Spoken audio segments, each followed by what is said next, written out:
Assalamualaikum warahmatullahi wabarakatuh. Halo semuanya, perkenalkan saya Adista Devi Sananda dengan NIM 126-205-211-002 dari kelas PGM 5E.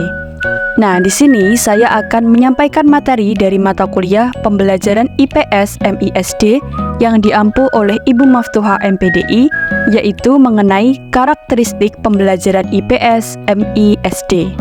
Nah, sebelum kita membahas mengenai apa saja sih karakteristik dalam pembelajaran IPS MISD itu sendiri, kita perlu tahu apa yang dimaksud dari karakteristik itu sendiri.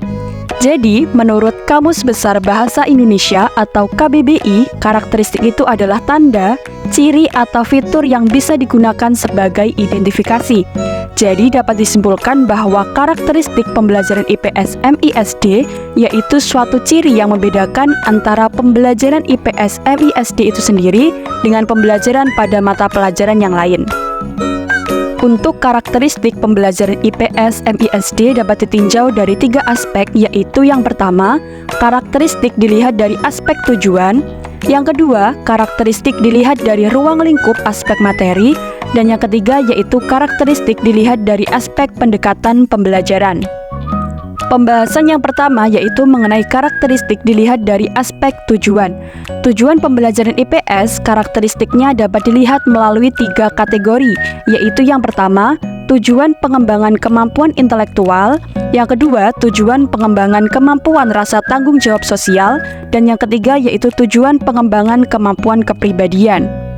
Tujuan yang pertama yaitu tujuan pengembangan kemampuan intelektual, yang dimana pada pengembangan ini bertujuan mengembangkan kemampuan siswa dalam memahami disiplin ilmu sosial, berpikir dalam disiplin ilmu-ilmu sosial, serta kemampuan profesional dalam mencari informasi, mengolah informasi, dan mengomunikasikan hasil temuannya. Tujuan yang kedua yaitu tujuan pengembangan kemampuan rasa tanggung jawab sosial. Pada pengembangan ini bertujuan agar siswa mampu berkomunikasi dengan anggota masyarakat lainnya, rasa tanggung jawab sebagai warga negara dan warga dunia, bangsa, termasuk kemampuannya dalam mengembangkan sikap positif terhadap nilai, norma, dan moral yang berlaku di masyarakat. Tujuan yang ketiga yaitu tujuan pengembangan kemampuan kepribadian, yang dimana pada pengembangan ini berkenaan dengan pengembangan sikap, nilai, norma, dan moral seperti kemauan untuk terus mengembangkan diri melalui belajar di jenjang pendidikan lebih lanjut maupun di luar jenjang pendidikan, pembentukan kebiasaan positif untuk kehidupan pribadinya, serta sikap positif terhadap diri untuk memacu perkembangan diri sebagai pribadi, kemajuan masyarakat, bangsa, dan juga ilmu pengetahuan. Pembahasan yang kedua yaitu mengenai karakteristik dilihat dari ruang lingkup aspek materi. Nah, jika ditinjau dari ruang lingkup materinya, maka bidang studi IPS itu sendiri memiliki karakteristik sebagai berikut. Yang pertama, menggunakan pendekatan lingkungan yang luas. Kedua, menggunakan pendekatan terpadu antar mata pelajaran yang sejenis. Yang ketiga, berisi materi konsep, nilai sosial, kemandirian, dan kerjasama. Yang keempat, mampu memotivasi peserta didik untuk aktif, kreatif, dan inovatif dan sesuai dengan perkembangan anak. Dan yang kelima yaitu mampu meningkatkan keterampilan peserta didik dalam berpikir dan memperluas cakrawala budayanya. Pembahasan yang ketiga yaitu karakteristik dilihat dari aspek pendekatan pembelajaran. Karakteristik materi yang tergolong dalam ilmu-ilmu sosial dalam bidang studi IPS dapat dikategorikan ke dalam 2 kelompok umum, yaitu struktur ilmu pengetahuan yang bersifat sosial dan juga struktur ilmu pengetahuan yang bersifat generalisasi. Yang pertama yaitu struktur ilmu pengetahuan yang bersifat sosial.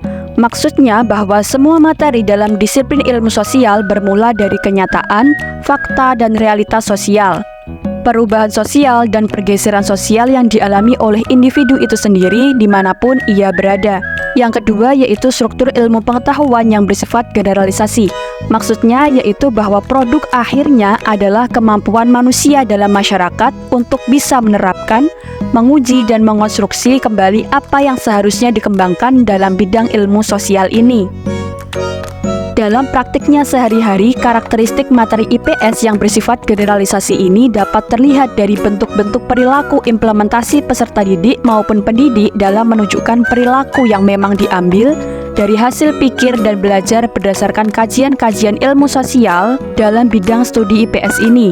Nah, sebagai contohnya, kita bisa melihat perilaku sadar akan rasa kebangsaan, jiwa patriot, hidup rukun dan gotong royong, serta mampu menciptakan bentuk-bentuk interaksi sosial yang modern seiring dengan perubahan budaya masyarakat tertentu. Nah, itu tadi pembahasan materi mengenai karakteristik pembelajaran IPS, MI, atau SD. Cukup sekian dari saya, semoga bermanfaat buat teman-teman semua. Terima kasih. Wassalamualaikum warahmatullahi wabarakatuh.